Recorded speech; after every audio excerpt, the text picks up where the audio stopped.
At first, there was Abrams. Then came Howard, and more. Now, can Favreau muster up enough bare necessities to make another hit for Disney? He will stop at nothing until he has this boy. If anything happens to that kid, I'll never forgive myself.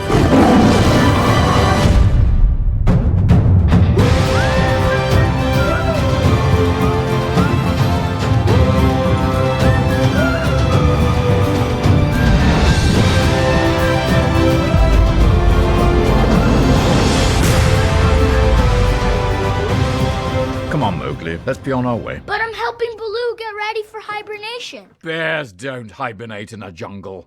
Not full hibernation, but I nap a lot. Greetings, fellow cinema freaks, motion picture maniacs, and the like.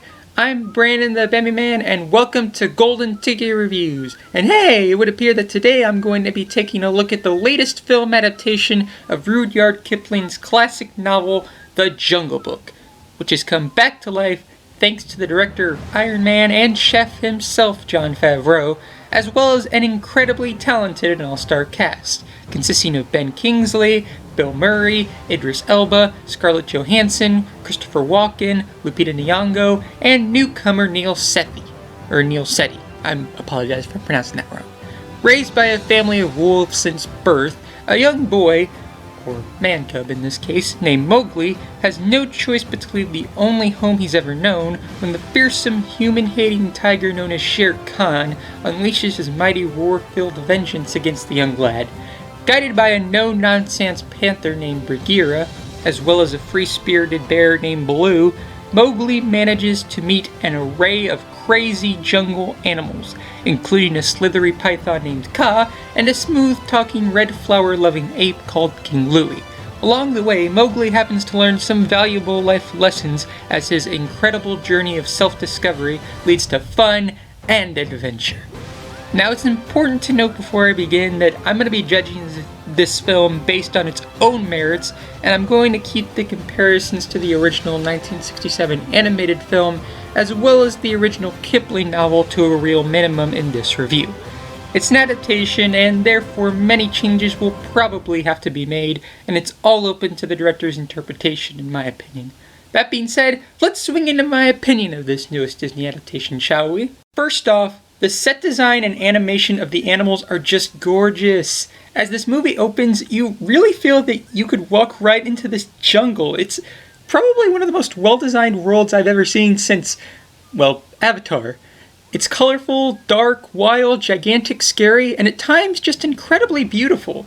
Same with the animal characters. They truly do look so real despite the fact that they are all in fact works of CGI. And all the artists did such a great job at making this world feel as real as possible, so major props to all of them. Secondly, the acting is pretty much perfectly cast and executed.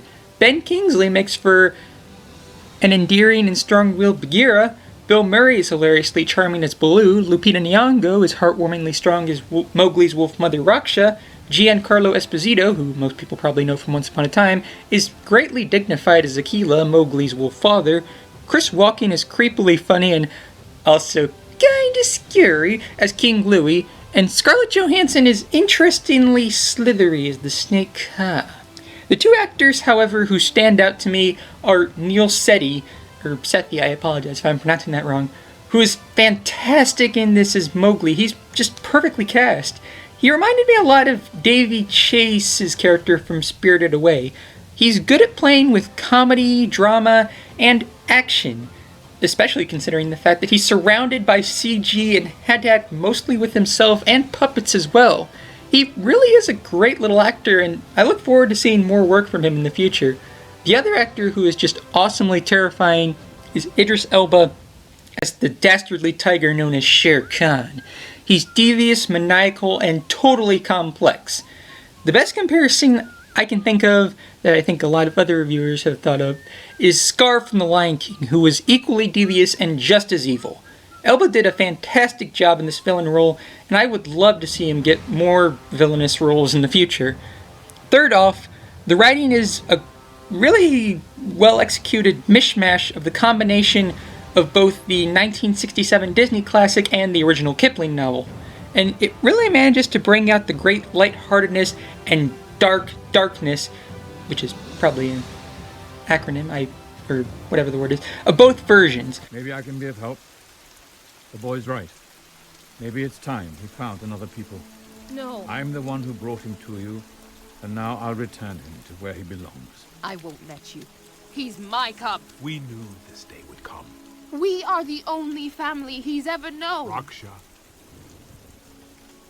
It's the only place he'll be safe.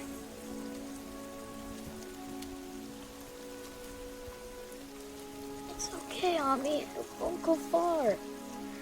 I'll come back and visit. Never forget this. You're mine. Mine to me.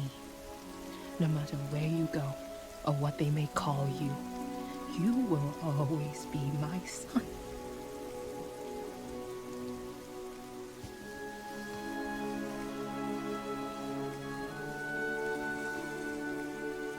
If I were to nitpick anything, it would be that there are two song numbers in this film, with Bill Murray singing Bare Necessities and Chris Walken tuning in to the tunes of I Want to Be Like You. Yeah, they kinda derailed the movie a smidge, and yeah, Walken doing King Louis' song comes off as flat out awkward, but you know, they're short at least, and hey, hearing Murray sing Bare Necessities never fails to put a smile on my face every time I hear it on screen. Be aware that he sings it a couple of times in the movie.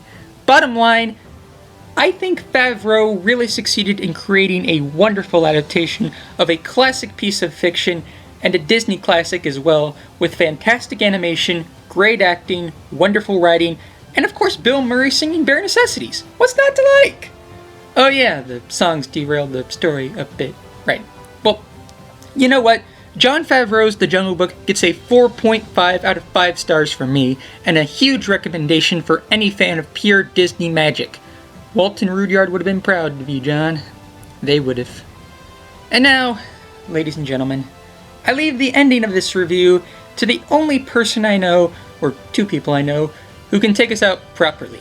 Maestro? A 5, 6, 7, 8. They're called the bare necessities, the simple bare necessities. Forget about your worries and your strife. I'm in the bare necessities of Mother Nature's recipes that bring the bare necessities of life. Take me Wherever I wander, wherever I want. wherever I roam, Wherever I roam. I'm gonna be fonder. The bees are buzzing in the trees. There may be some honey Just for me. when If you look under them rocks and plants and then take a glance at them plants and then maybe try a few. they're better than they look. And they tickle going down. The bare necessities of life will come to you. We'll come to you. We'll come to you. One more time. We'll come to you.